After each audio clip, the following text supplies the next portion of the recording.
Welcome to today's session on acing your coroner interview.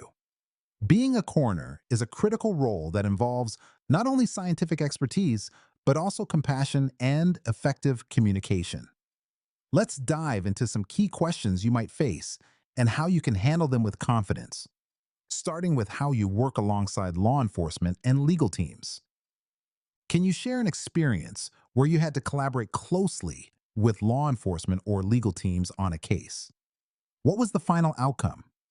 This question is all about understanding your ability to work as part of a team, especially in high stakes situations where collaboration is crucial. Here are a few tips on how to effectively showcase your teamwork skills. Pick a specific case that involved working with law enforcement. Highlight your role and the contributions you made to the team effort.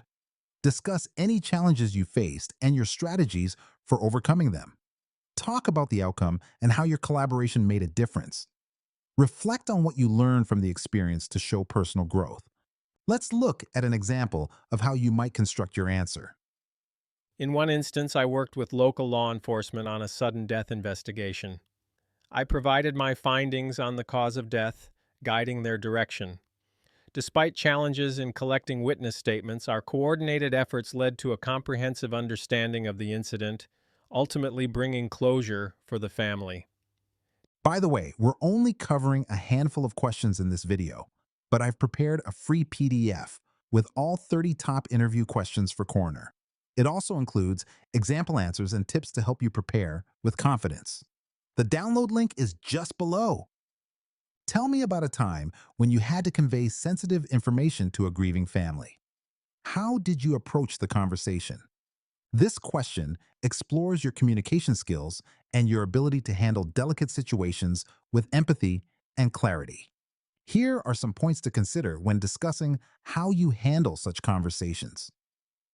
Approach the conversation with empathy and compassion. Prepare yourself for the family's emotional reactions. Use simple, clear language, avoiding any technical jargon. Give the family time to process the information and ask questions. Offer them resources or guidance for their next steps. Here's a way you might frame your experience. In my previous role, I had the difficult task of informing a family about a loved one's passing due to an accident. I met them privately, expressed my condolences, and gently communicated the news. I spoke clearly, allowing them time to react and providing tissues when needed. Afterward, I answered their questions and discussed next steps, which they found reassuring. Can you discuss a situation where you disagreed with another medical professional about a cause of death? How did you handle the disagreement? This question is designed to test your problem solving and conflict resolution skills, particularly in professional settings. Here's how you can effectively tackle this question. Choose a specific situation that provides context. Clearly and objectively describe the disagreement. Explain your reasoning and the evidence supporting your view. Detail how you approached your colleague to resolve the issue. Emphasize any collaborative efforts to reach a consensus.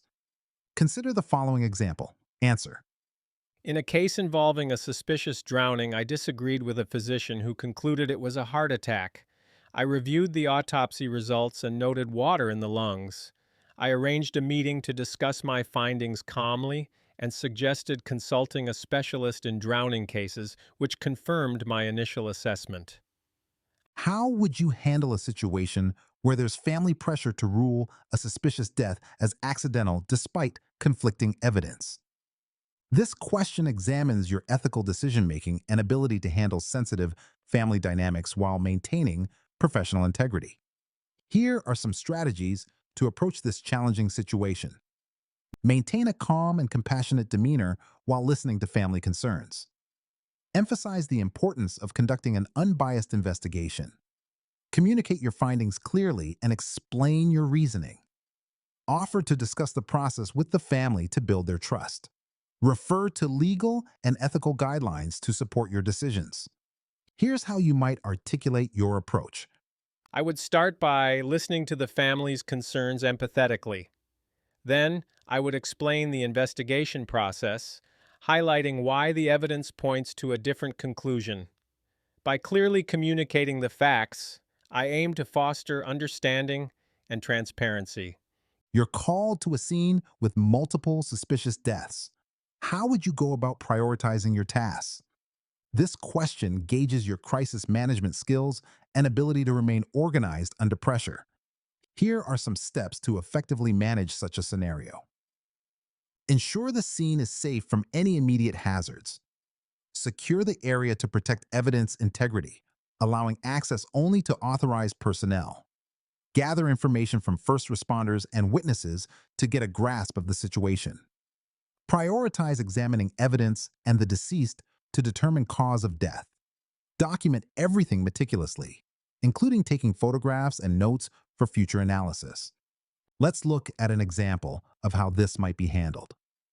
Upon arriving at the scene, my first action is to ensure safety and secure the area. I then gather reports from first responders and proceed to examine the victims, making sure to document all evidence meticulously. This systematic approach helps maintain clarity and accuracy in the investigation. Before we wrap up, remember you can get all 30 questions, example answers, and step-by-step tips in a handy PDF. Totally free. Just grab it below.